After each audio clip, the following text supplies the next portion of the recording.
Les camions ont toujours facilité la vie de l'homme. Capables de transporter de lourdes charges, ils sont à la base de la réalisation de nombreux projets. Mais peu d'entre eux ont l'envergure et la capacité de ceux que nous vous présentons aujourd'hui. Des véhicules hors route qui peuvent contenir des cargaisons de plus de 400 tonnes métriques. Dans la mine du Mont Wright au Québec, Jean-Denis Lévesque conduit à travers la glace, la neige et le froid le plus gros camion de toute la province. Dans la mine de Las Truchas au Mexique, César Fajardo conduit le plus gros camion de son pays, mais cette fois dans la poussière, la chaleur et l'humidité. Ensemble, Jean-Denis et César cumulent plus de 60 années d'expérience à conduire ces géants. Chacun d'entre eux, dans son pays, doit piloter avec précaution et dans des conditions climatiques difficiles, un camion aux proportions démesurées. Ils doivent assumer l'immense responsabilité de conduire les plus gros camions qui soient, car ils sont à bord des convois les plus lourds.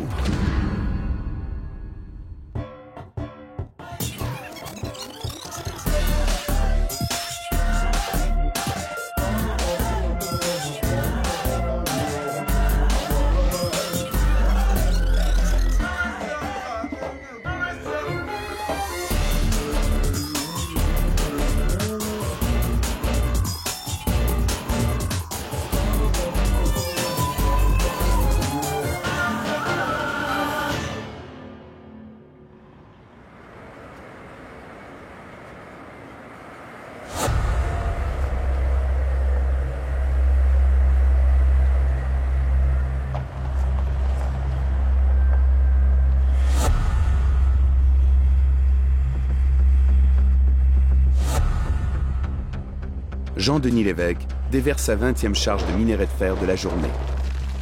Quand ça tourne bien, là, c'est pas rare, 25, 27 voyages.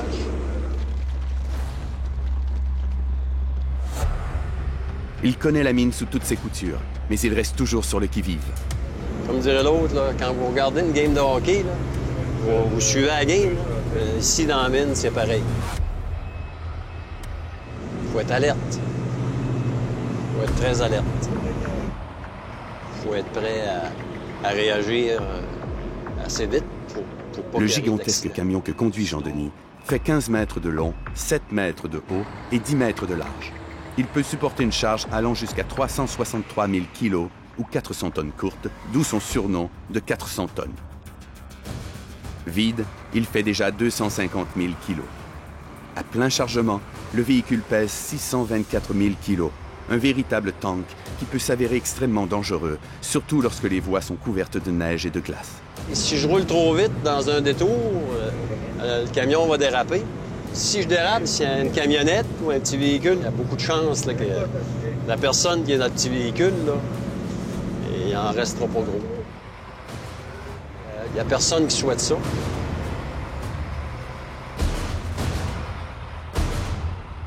Faut pas oublier qu'on est assis dans une machine de 6 millions. 6 millions de dollars, 400 fois le coût d'une voiture moyenne. Il faut être assez responsable pour opérer ces machines-là adéquatement.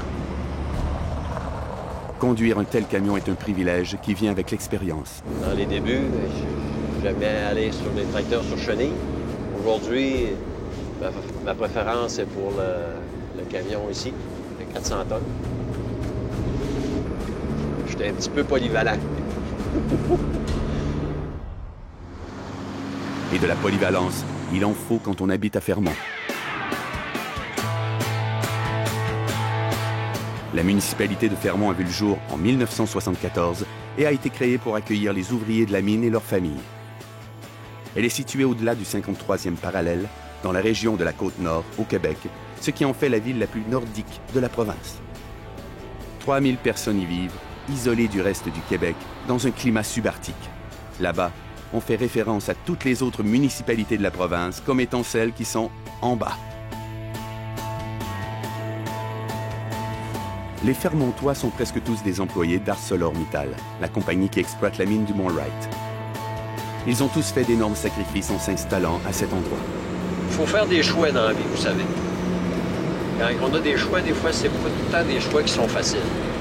C'est sûr qu'une place éloignée comme ici à Montréal, on ne peut pas être à tous les jours avec nos parents, avec nos amis. C'est un autre style de vie. Il y a des avantages et des inconvénients.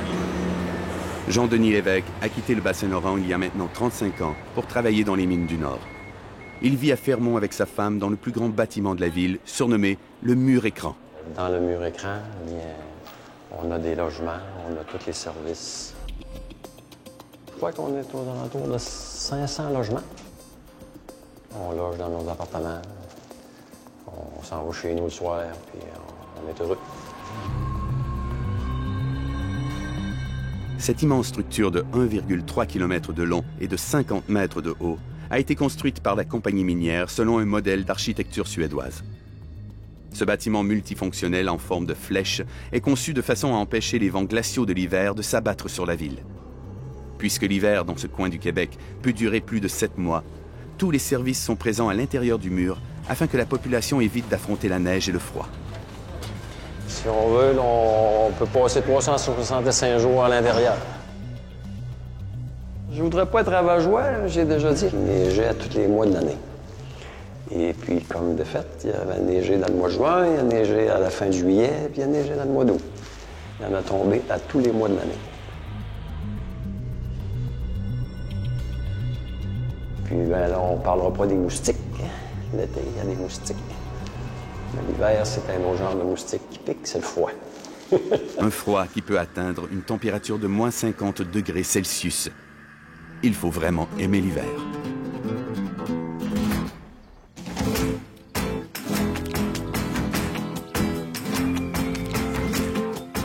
Au Mexique, dans la province du Michoacán, les conditions et les moyens ne sont pas tout à fait les mêmes qu'au Canada. César Fajardo Almendra conduit un véhicule plus petit que celui de Jean-Denis, mais c'est tout de même le plus gros camion de toutes les installations minières de la région. Si je pouvais donner un nom à ce camion, je l'appellerais le monstre jaune, en raison de sa taille et de sa couleur. C'est aussi l'unique camion de cette taille sur le site, donc César le conduit avec fierté. Ça me rend très fier d'être l'opérateur principal du plus gros camion de la mine. Je suis vraiment fier de conduire ce véhicule. C'est un monstre qui pèse 130 000 kg lorsqu'il est vide. C'est plus de 100 fois le poids d'une voiture normale. Un camion comme celui-là est tellement gros qu'on ne peut le transporter qu'en pièces détachées. On l'a assemblé ici. Il est arrivé en pièces détachées.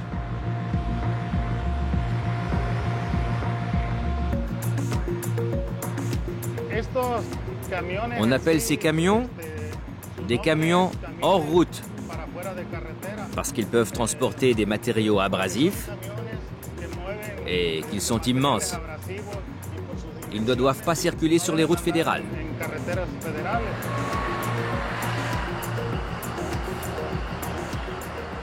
César sait que c'est un travail qui comporte des risques. Quand les choses ne sont pas bien faites, il peut y avoir des accidents. Et je n'aimerais vraiment pas que ça arrive.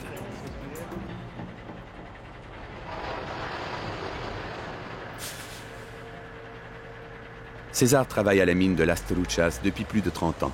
Mais avant de pouvoir conduire un tel camion, il a débuté tout au bas de l'échelle. J'ai commencé à travailler à la mine en 1983. Je suis entré comme journalier pour effectuer diverses tâches, comme nettoyer, garer les camions hors route, faire des rapports de maintenance ou participer à différentes opérations. C'est dans mes temps libres que j'ai appris à conduire ces camions. César ne possédait pas de voiture lorsqu'il a débuté son travail à la mine. En fait, il ne savait pas encore conduire. C'est donc au volant de son énorme camion qu'il a eu ses premières leçons de conduite. Je n'aurais jamais cru apprendre à conduire des camions hors route avant d'apprendre à conduire des voitures. Et c'est pourtant ce qui est arrivé.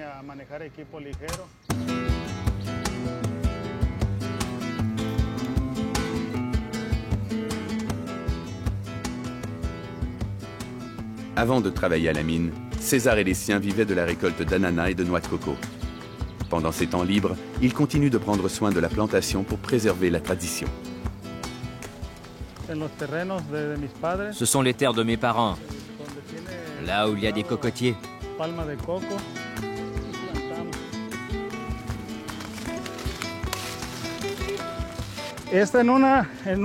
les plante et après un an ou un an et demi, ils produisent déjà. C'est grâce à son travail à la mine que César et sa famille peuvent aujourd'hui profiter davantage de la vie. Son emploi lui permet de gagner un salaire plus élevé que la moyenne des Mexicains. César vit à El Abilal, un petit village de la côte pacifique du Mexique. Il est situé tout près de la municipalité de La Mira, où se trouve la mine. Nous sommes 3000 habitants. C'est un village rural. Nous avons beaucoup de familles ici. Et nous connaissons tout le monde. Les gens de la campagne vivent de l'agriculture, de la pêche, de l'élevage des animaux, mais aussi du secteur minier.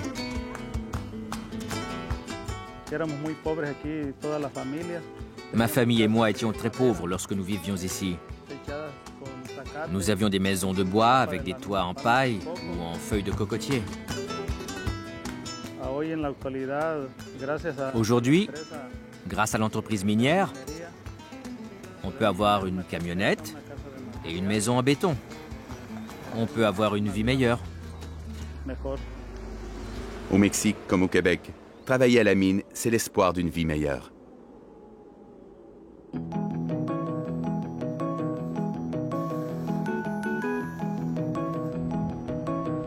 À Fermont, il fait 60 degrés de moins qu'au Mexique.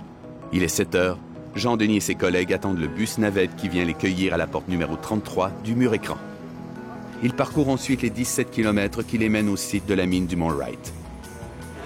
C'est toutes des équipes d'hommes et de femmes qui travaillent dans la mine sur les équipements de chargement, les camions, les foreux, les auxiliaires. Moi, j'aime bien ça. On embarque avec nos compagnons de travail. Et vous, je vais conduire toute la journée un équipement dans la mine. Ça va être là, je relaxe durant ce temps-là. La compagnie ArcelorMittal exploite la mine du Mont Wright depuis le début des années 1980. Plus de 1000 personnes travaillent sur le site. Jean-Denis va débuter son quart de travail. Il sera à bord de son camion pendant 12 heures consécutives, soit de 8 heures le matin à 20 heures le soir. Ce sera sa routine pendant 4 jours. Il aura ensuite 4 jours de repos, puis il recommencera un autre cycle semblable, mais cette fois de nuit. Vous savez que présentement, la température est très variante. On passe du plus au moins, de la neige, de la pluie, du grésil. Ce matin, le répartiteur informe les chauffeurs que la météo est mauvaise et qu'un de leurs collègues s'est blessé. Hier encore, on a eu un de nos confrères qui a glissé, qui s'est blessé une jambe. Fait que je vous demande là, encore une fois là, d'être très vigilants. Ça va être de même encore pour une couple de semaines. Fait que soyez prudents tout le monde et je vous souhaite une bonne journée. Et on est reparti.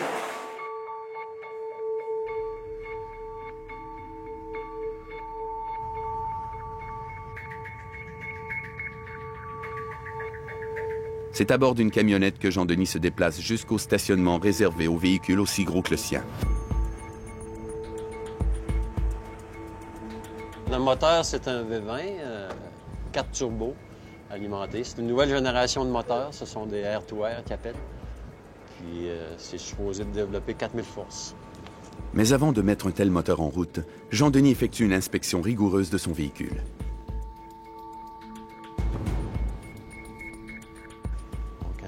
Le camion. Ça neutralise le camion. Le camion, même s'il y a un conducteur qui va essayer de partir avec, il ne sera pas capable.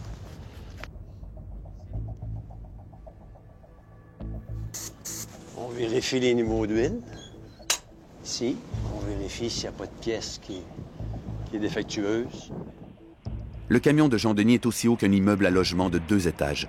Alors la moindre défaillance peut être fatale.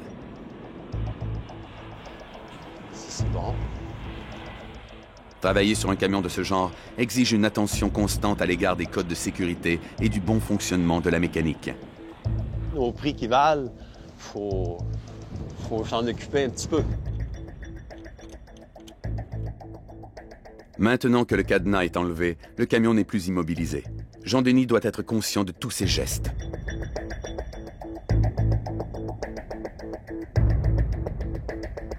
À l'aide de son klaxon, il informe ses collègues que son camion se met en route.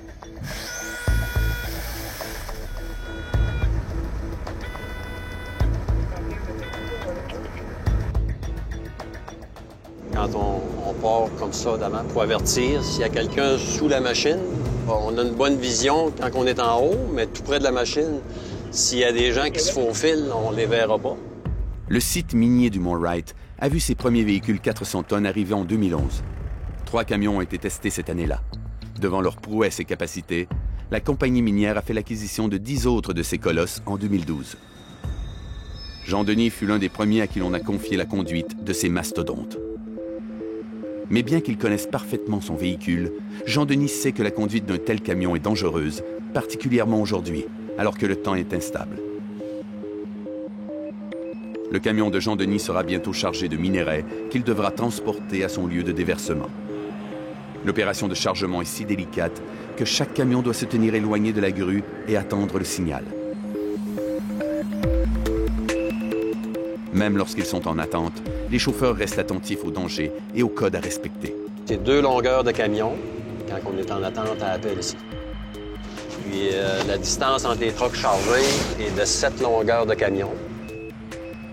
Là, le camion qui vient d'être chargé, il part de l'appel chargé. L'autre, il va se placer en attente, voyez-vous. Le cycle de chargement est toujours comme ça.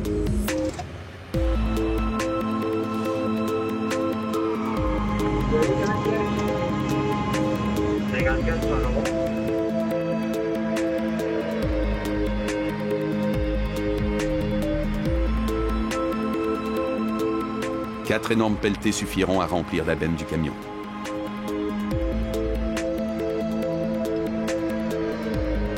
L'opérateur de la grue communique également avec son klaxon. Il vient d'avertir Jean-Denis que son camion est maintenant rempli de pierres stériles. Il y a un code qui nous dit qu'un coup de klaxon, c'est minerai. On s'en va au concasseur. 2 coups de klaxon, c'est pour sortir la pierre stérile. 3 coups de klaxon, c'est pour le petit concasseur, pour nous faire justement de la pierre pour étendre d'un chemin, pour que ce soit moins glissant. La chaussée glacée est effectivement extrêmement glissante. Jean-Denis avance lentement et avec prudence.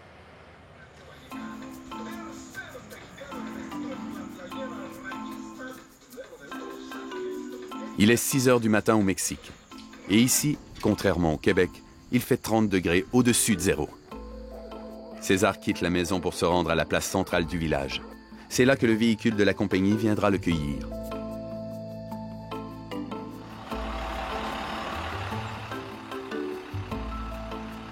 César y retrouve quelques collègues, ainsi que Martin, son frère aîné, qui travaille à la mine en tant qu'électricien.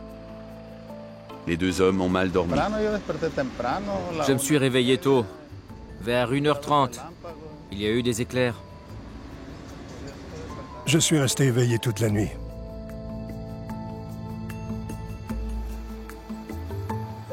Bien que des milliers de kilomètres les séparent, César et Jean-Denis travaillent pour le même employeur, ArcelorMittal.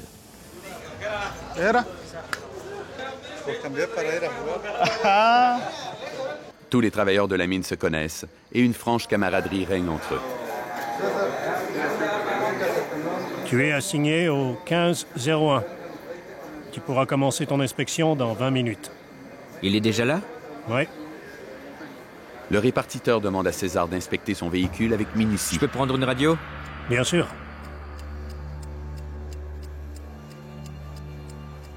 La journée de travail de César démarre avec le lever du soleil. Il fait déjà 30 degrés et le mercure continuera de grimper. Le camion qu'on m'a confié aujourd'hui est le camion 1501. C'est le plus gros camion qu'il y a ici, à la mine Las Truchas. Il a une capacité de 177 tonnes. Les autres machines Caterpillar ont une capacité de 136 tonnes. En ce qui concerne le reste des camions, on parle d'une capacité de 77 tonnes métriques. Bien que le camion de César soit plus petit que celui de Jean-Denis, il ne fait pas moins de 6 mètres de haut, 7 mètres de large et 12 mètres de long. La partie la plus importante de mon camion, c'est le moteur. Peu importe le pays, la météo et les conditions de travail, l'inspection du camion est toujours la première étape à effectuer lorsqu'il s'agit de camions aussi imposants et dangereux. Ce camion est énorme si on le compare à ma camionnette. Ma camionnette a une capacité approximative d'une demi-tonne. Ici, on parle plutôt de 177 tonnes métriques. Alors là, nous avons un moteur très impressionnant. César est satisfait de l'inspection de son camion. Il peut maintenant le mettre en marche et débuter sa journée.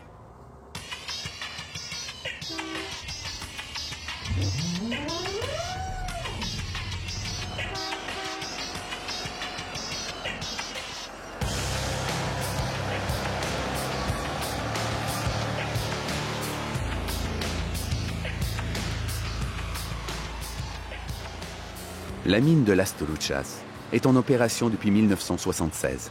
C'est la plus grosse mine de dérivés de fer au Mexique. On y extrait de l'hématite et de la magnétite.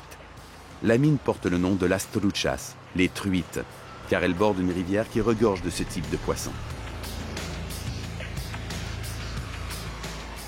Lorsqu'il roule sur le circuit de la mine, César doit absolument respecter une vitesse maximale. 40 km à l'heure, maximum. Il peut rouler à 40 km/h lorsqu'il est vide, mais une fois chargé, César ne devra pas dépasser les 30 km/h pour rester bien concentré. Pour manœuvrer ces camions, ça ne prend pas une grande force physique. Ce qui est nécessaire, c'est d'être concentré et d'avoir une bonne connaissance des mouvements du véhicule. Nous devons contrôler la machine. Ça ne doit pas être la machine qui nous contrôle. Le camion de César ne roule pas sur la neige ou la glace, mais il est confronté à des dangers tout aussi importants. Nous sommes dans une région où il pleut beaucoup. Quand il pleut beaucoup, il y a de l'érosion. Tout ce chemin est fermé. On ne peut pas y circuler. La pluie commence justement à tomber. César espère que ce n'est qu'une petite averse, sinon les opérations pourraient être compromises. Ici, le temps pluvieux peut constituer le plus grand des dangers. Les glissements de terrain peuvent emporter des chemins entiers. Il y a des écroulements, les chemins deviennent très glissants et ça peut engendrer des obstacles sur la route. J'ai déjà vécu l'expérience lorsqu'il pleuvait. Le camion a commencé à glisser. J'ai eu peur et je suis devenu extrêmement stressé. Après ça, je ne voulais plus travailler avec le camion. C'était à mes débuts. Le personnel de la mine tente d'évacuer l'eau accumulée lors des pluies de la veille. En plus de fragiliser les routes, l'eau peut aussi endommager les véhicules et la machinerie. L'eau peut monter jusqu'au niveau des soupiraux et des autres composantes de la machine. En plus, si on conduit dans l'eau, on ne voit pas s'il y a des pierres, des roches ou de gros obstacles. Il peut aussi y avoir des nids de poules ou des trous dans lesquels le camion risque de tomber. Lorsque l'eau les recouvre, on ne les voit pas. Les routes sont particulièrement dangereuses lorsqu'il pleut, mais elles le sont aussi lorsqu'elles sont sèches. Les chemins doivent souvent être arrosés pour améliorer la visibilité. Sinon, avec la poussière, on ne voit rien. Cette poussière peut aussi endommager les camions lorsqu'elle entre dans les filtres d'admission d'air.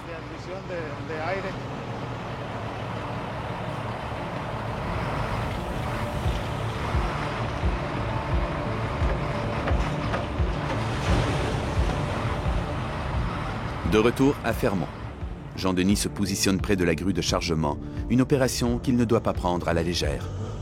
La grue qui l'approvisionne est encore plus grosse que son camion. L'opérateur d'un tel engin fait lui aussi face à de nombreux défis. Pour charger les 400 tonnes, il faut des bonnes machines. On ne pourrait pas charger les 400 tonnes avec un petit tracteur à jardin.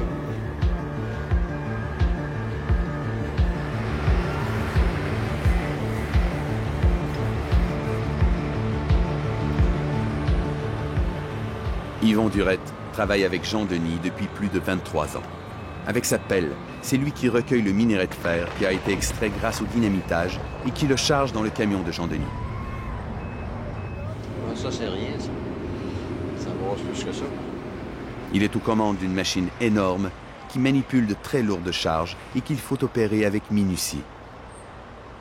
Sans le vouloir, tu peux tuer quelqu'un. Faut jamais partir sur l'idée, c'est que ça peut venir un arme si t'es pas alerte.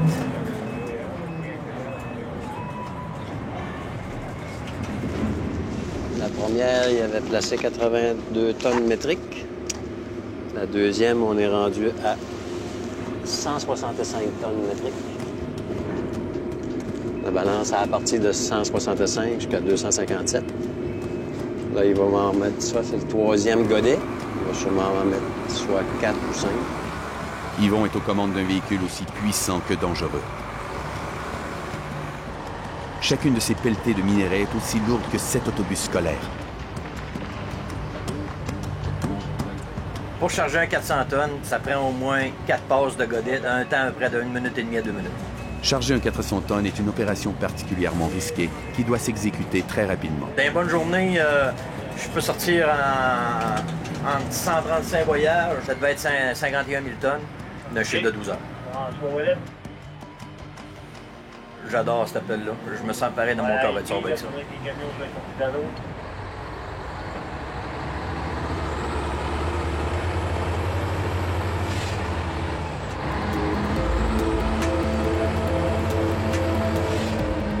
Jean Denis doit maintenant se rendre à son lieu de déversement. Heureusement, les routes sont maintenant moins glissantes.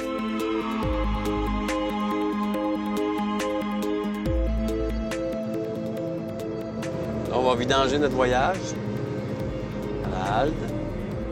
On va essayer de faire ça le plus correct possible.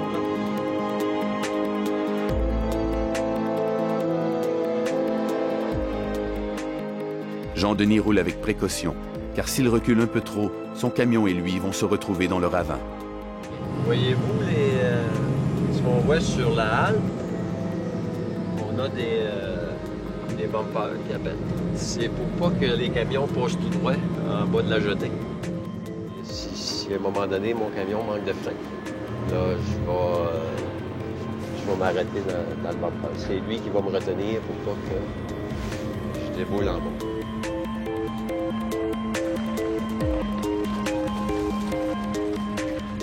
Un de mes compagnons de travail, l'autre jour, aussi, sur la jetée en haut. Quand lui est arrivé, il a tourné. Oups, là, il a calé d'un côté. C'est désagréable pour tout le monde. Il faut s'occuper de le sortir de là. Puis on ne peut pas sortir ça de là, avec un épingle à cheveux. Malgré les conditions hivernales difficiles, au Québec, les camions roulent plus vite qu'au Mexique. C'est des camions qui peuvent aller jusqu'en 7e vitesse. Ça peut rouler jusqu'en haut de 60 km/h. Mais charger, on ne recommande pas ça à personne. Jean Denis a moins de contrôle sur son camion lorsqu'il est chargé. Il risque davantage de glisser sur la neige ou sur la glace, ce qui le fait redoubler de prudence. Il ne faut pas essayer de dépasser les capacités de la machine. Peut-être que ça peut passer parce qu'il n'y aura pas personne au côté ce fois-là. Mais on ne peut pas tout le temps être chanceux. C'est mieux de prévenir que guérir. C'est ça qui est le dicton. Il est conscient que si on lui a attribué la tâche complexe de conduire un camion aussi exceptionnel, c'est parce qu'on considère qu'il est à la hauteur du défi. Si on nous donne l'opportunité d'opérer les pièces d'équipement de cette valeur-là, il faut avoir quand même un certain respect. Respect de la machine, respect de nos compagnons de travail. C'est un tout.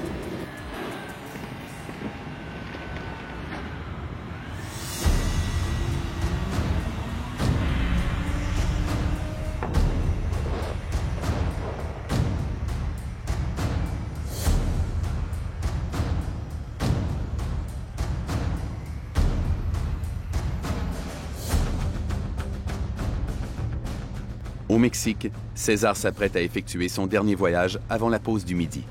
Il se dirige vers la pelle en attente d'un chargement. C'est une tâche qu'il affectionne particulièrement, mais qui est aussi la plus stressante. Charger le camion est une manœuvre qui peut être très stressante.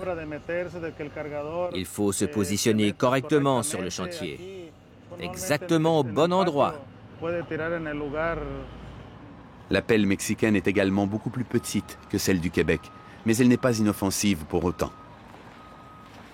C'est le plus grand chargeur de la mine. Je dois faire très attention aux camions qui arrivent trop près de moi.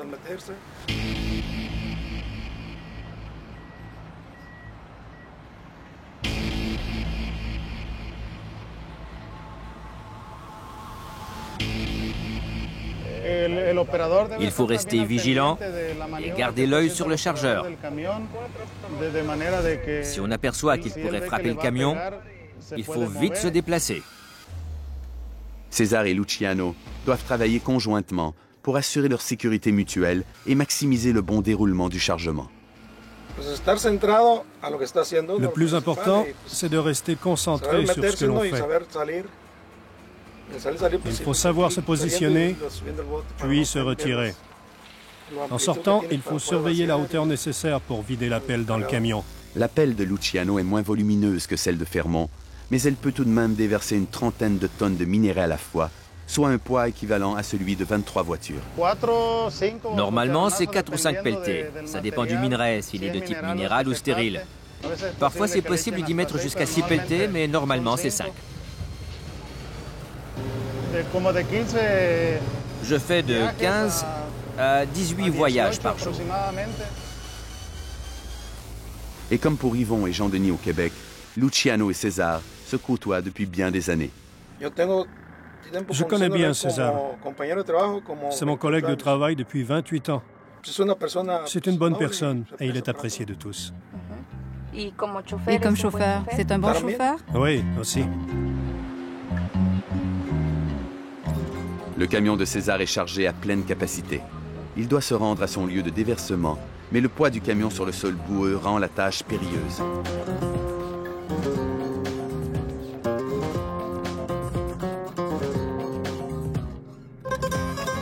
César parvient à se dégager du marécage pour poursuivre sa route.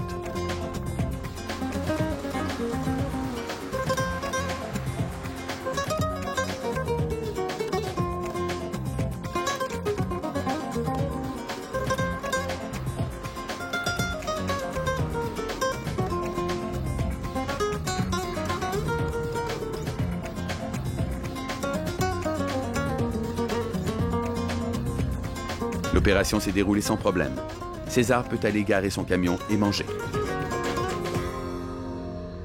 Les ouvriers de la mine disposent d'1 heure pour prendre leur pause repas. César et ses collègues ont accès à une cafétéria où on leur a préparé un repas chaud. Je ne mange pas avec mon frère. Il est dans une autre zone, un autre département. Pour vous?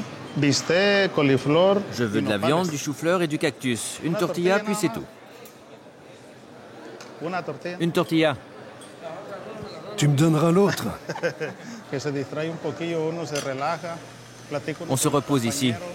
Ça nous permet de discuter entre collègues et de faire des activités. C'est très important. Ça nous permet de décrocher.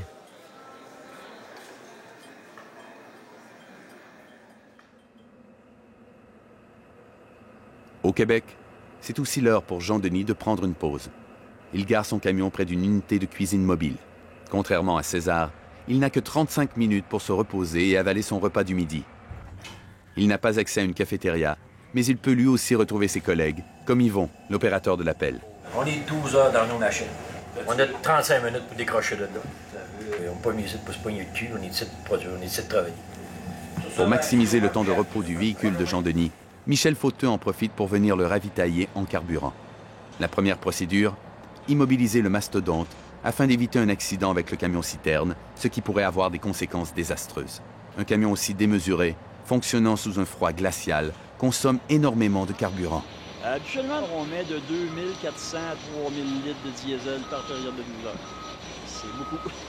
Faire le plein coûte plus de 4000 $. Francis Deveau, quant à lui, vient faire la vérification des 6 énormes roues du camion de Jean-Denis. Chacun des pneus, élaborés spécialement pour ce véhicule, mesure 4 mètres de hauteur, pèse 5 300 kilos et vaut plus de 50 000 $. Mon tailleur, il est à 105 livres de pression, il est bien parfait. Fait que, il se maintient entre ça, entre 100 et 120 livres de pression. Je vérifie une inspection visuelle partout s'il n'y a pas eu de mauvaise coupure nulle part, s'il n'y a pas une roche qui a fendu le tailleur.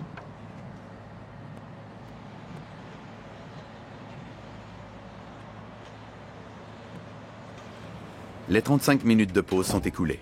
Jean-Denis remonte à bord de son camion. Un camion qui, pour lui, se conduit presque aussi facilement qu'une berline. C'est comme une automobile. Tout est assisté. Il y a tout un système pour la direction, pour faciliter la tâche, comme on dit.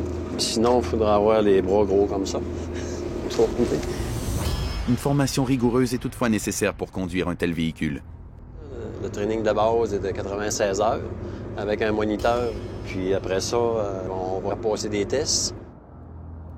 C'est pas juste je lève la main là, puis je chauffe le camion. On donne de la formation, on leur explique toutes les façons de procéder avec la machine, ce qu'il y a à faire et ne pas faire. Il n'y a pas personne qui est intéressé de voir arriver les hauts dirigeants de la compagnie sonner à la porte de la maison chez nous et dire, bon, ben là, ton chum, là, il a passé en dessous d'un camion aujourd'hui. La technologie est là pour faire face à peu près à toute éventualité. C'est sûr qu'il y a un gros tremblement de terre, puis la montagne elle déboule sur nous autres, là, on n'a plus de contrôle. Le camion de Jean-Denis est si massif et dangereux que certaines des zones où il circule lui sont réservées. Les dangers, c'est si la machine prend feu. Il faut immobiliser la machine. On va déclencher le système à feu pour sauver la machine. Puis l'opérateur y est dedans, bien évident. Ça m'est déjà arrivé d'ailleurs sur au moins un camion. Il y a un tuyau sur l'alimentation d'un turbo qui s'est démanché. Les exhausts manifolds sont en haut de 1000 degrés. C'est avec mon escorte, il m'a averti. Il dit « Denis, ça boucane, Denis, le feu est pris. » En disant « Denis, le feu est pris », j'ai arrêté la machine. Si j'avais persisté à monter jusqu'en haut de la montagne, la machine aurait probablement brûlé au complet. C'est pas l'idéal.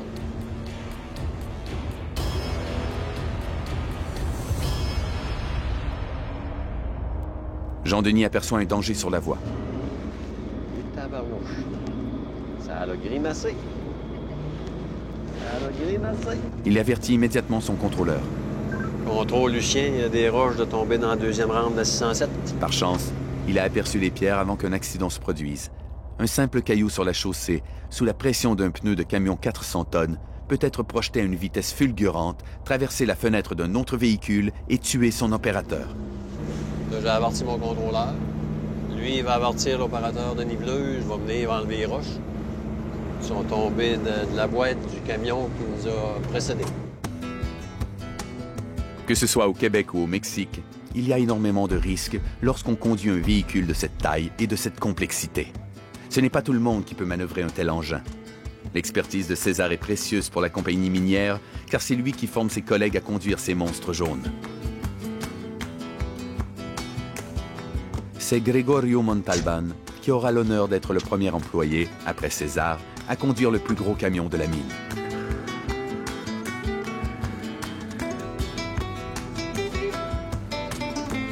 Non, va de ce côté. Mais pas question de rouler sur les sentiers de la mine. On débute en douceur avec le tour du stationnement.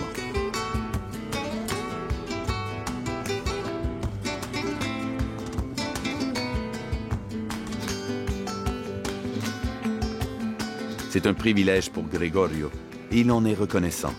La différence de ce camion, c'est sa capacité et sa dimension. Je sens que c'est beaucoup plus de responsabilité. Je suis très content de pouvoir conduire un camion de cette taille. Je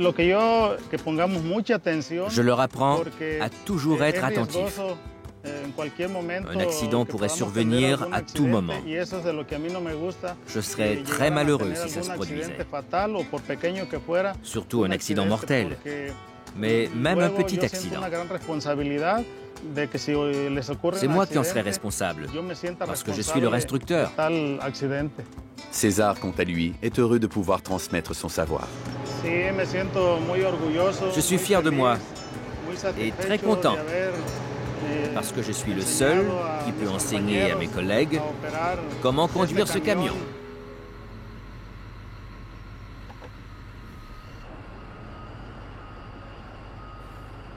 On vient d'informer César que des explosions auront bientôt lieu sur le site. Il interrompt le cours de conduite et range immédiatement le camion. Toutes les opérations doivent être suspendues par mesure de sécurité.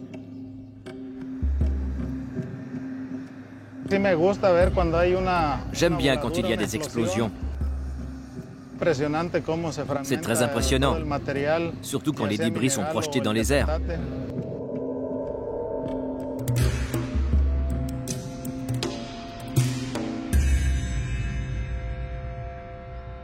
César aime particulièrement assister aux explosions. C'est un processus qui le fascine.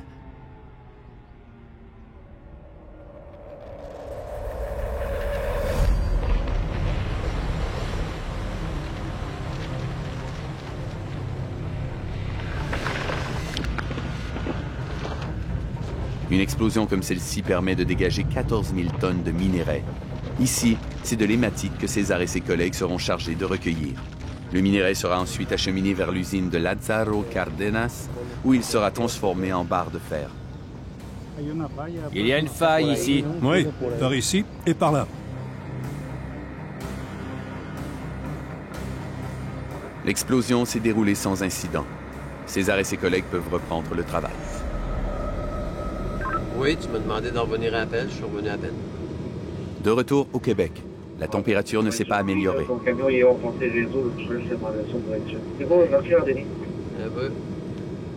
L'habitacle du camion de Jean-Denis abrite sa propre centrale de surveillance.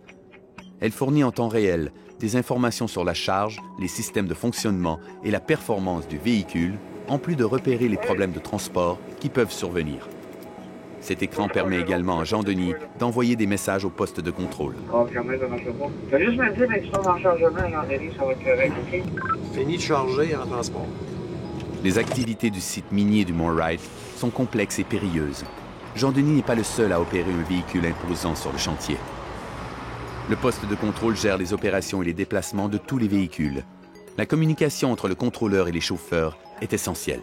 Le contrôle, en fait, c'est le système de dispatch dynamique qui gère les temps d'attente au pelle, temps d'attente de camion selon les temps de cycle, les distances à parcourir.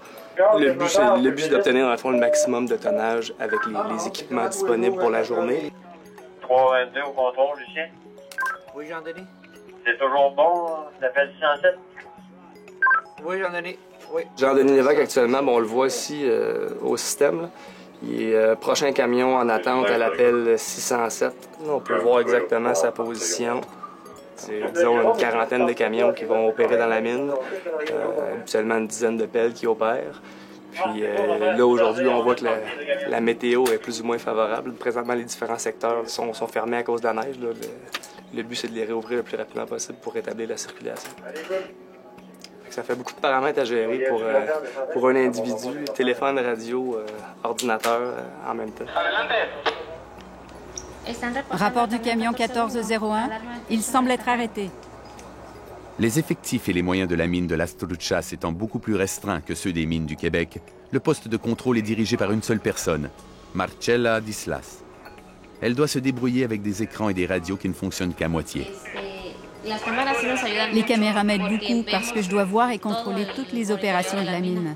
Il faut répondre à toutes les éventualités, si un camion est au travail ou s'il s'est arrêté et pourquoi il s'est arrêté. En ce moment, le système ne fonctionne pas. Je n'ai que la radio pour communiquer. Le camion 1501 est le plus gros camion de la mine de Las Truchas. C'est un camion avec lequel il faut être extrêmement prudent. Nous devons toujours savoir si ce camion est en opération, surtout s'il fait un chargement. Marcella, tour de contrôle, tu m'entends? Oui, à l'écoute. Je suis prêt à partir en direction du chargeur numéro 40.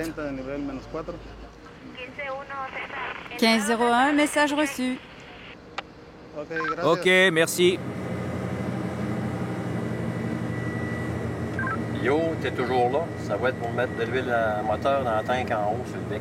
Pendant ce temps, à Fermont, Jean-Denis doit se rendre à l'atelier de réparation avec son camion. Il a remarqué que quelque chose ne tournait pas rond avec le réservoir à huile du moteur.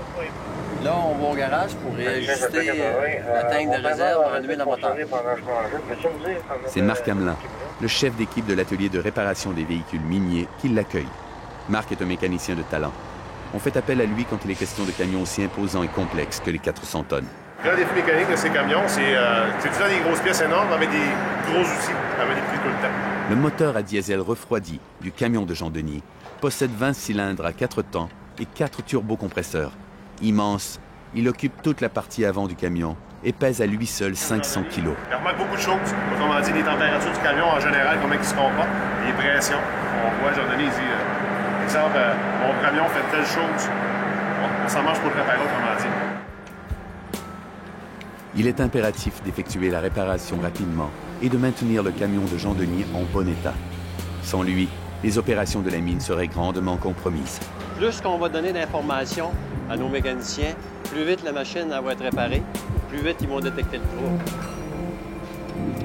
On est chanceux de travailler ces véhicules. Il n'y en a pas beaucoup dans le monde. Au Québec, on est des seuls. On les voit tous les jours, on est élevés là-dedans. En espérant, nos enfants vont travailler là-dedans aussi. C'est vraiment impressionnant.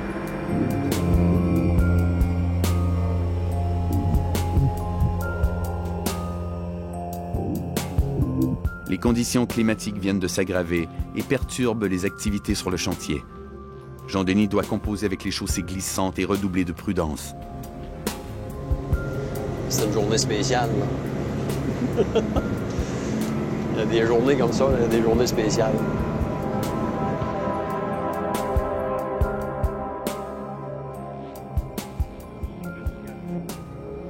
Il a tombé quelques centimètres de neige. Voyez-vous, nos camions à sable sont sur les routes. Et ils vont sabler où est-ce qu'on travaille. Quand il fait beau soleil, puis tous les chemins sont beaux, il n'y a pas de problème. Mais quand il fait tempête, ça prend pas de temps. Vous avez vu la largeur des pneus? Aussitôt que la neige va être tapée, après ça, le deuxième qui arrive dans les mêmes traces, là. Bonsoir, il est parti. Ça m'est déjà arrivé. Je suis déjà parti de reculons. De reculons. Si un camion qui est en arrière de nous, s'il est trop près, bien, lui qui est dans l'autre camion en arrière, là, quand il va avoir la boîte en plein dans le câble, là, il en resterait peut-être pas gros. C'est le petit 200 kg. Le petit 200 tonnes, c'est en fait le même camion que celui de César. Si jamais j'étais encore à l'emploi de la compagnie, puis un plus gros camion qui entre en opération, j'aimerais ça, lui toucher un peu.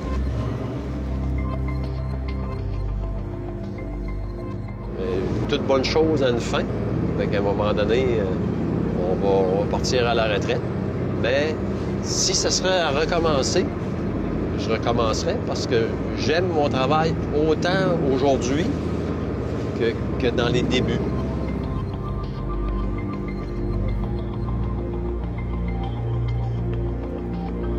Jean-Denis réussit à terminer son travail malgré le mauvais temps. Il n'a pas effectué autant de chargements qu'à l'habitude, mais il a réussi à traverser la journée sans incident. À peine sera-t-il descendu du camion qu'un collègue viendra prendre la relève pour le quart de travail de nuit. Même sous la tempête, un véhicule aussi efficace qu'un 400 tonnes ne reste pas immobile très longtemps. Bon chiffre, c'est bon. Une journée complétée. On va aller retrouver notre douce moitié. Et voilà.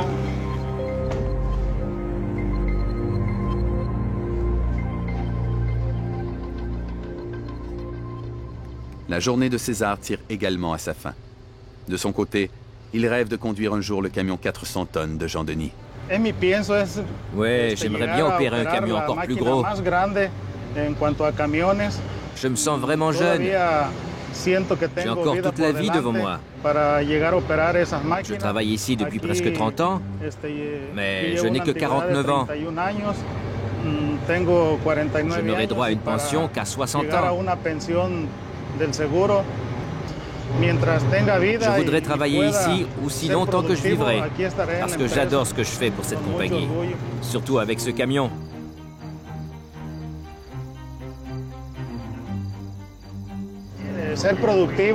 Être productif, c'est ce que j'aime le plus. J'aime aussi être reconnu pour le travail que je fais. Je suis très content et très fier de moi, surtout quand on m'offre un bonus pour l'excellence de mon travail.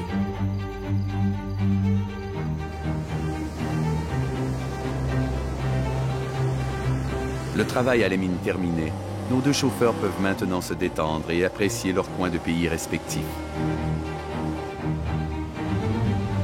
Jean-Denis et César sont des chauffeurs qui, grâce à leur travail dévoué et consciencieux, contribuent à la vitalité de la compagnie qui les emploie et à l'essor économique de leur pays.